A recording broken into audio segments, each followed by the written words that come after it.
Now, I don't know how much you know about Sherlock Holmes, but it is important to know that these stories are just as much about a friendship as they are about detective work. I believe the friendship between Sherlock Holmes and Dr. John Watson is the greatest friendship in all storytelling. And I think you really see the value of this friendship when you see the part Watson plays when Sherlock Holmes is dealing with his drug addiction. Now, it takes years for Sherlock Holmes to turn away from his drug addiction, but as you go through these stories, you really feel that Sherlock Holmes' transformation as he turns away from drugs is strongly influenced by Watson, if not impossible without Watson. But the hardest part of a transformation is the start of a transformation. The darkest part of a transformation is the start of a transformation. And at the start, Watson has to really confront Holmes on his drug addiction. So we're going to look at the first chapter of the second novel, The Sign of Four. And we're going to see how Watson really confronts Holmes on this dark matter. Holmes is stuck in his drug addiction, and in this scene we see how Watson starts to play the part of someone who helps Holmes get unstuck. And it just really shows how special this friendship is.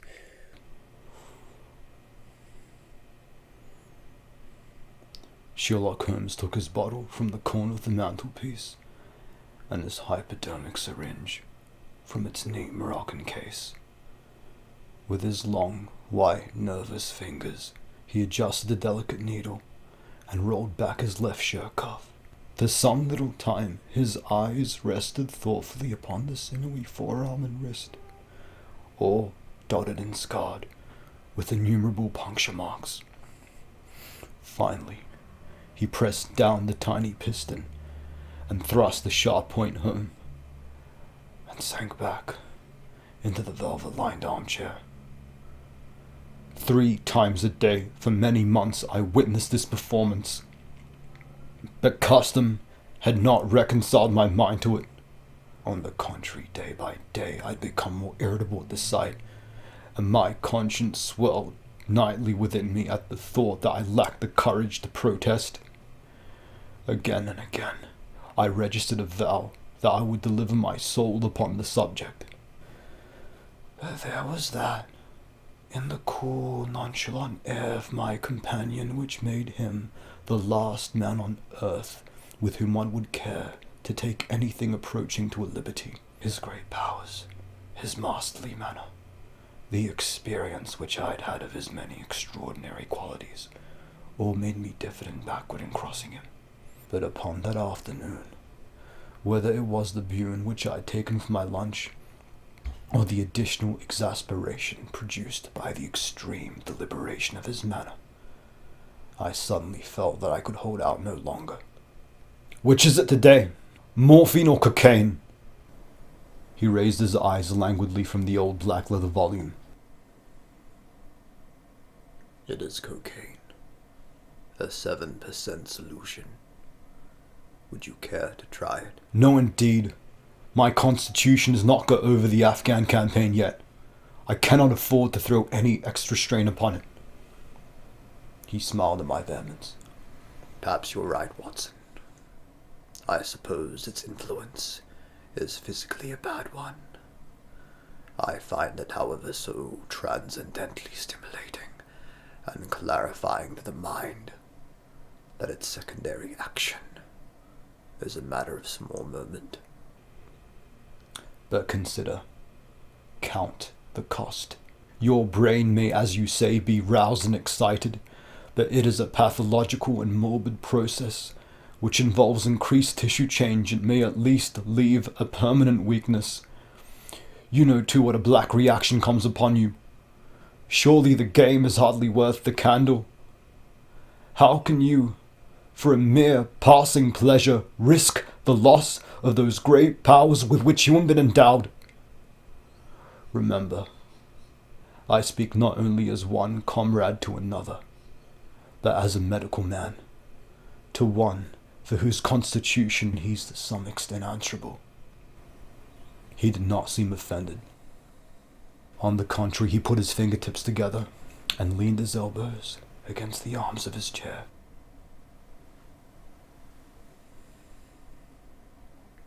My mind rebels against stagnation. Give me problems, give me work.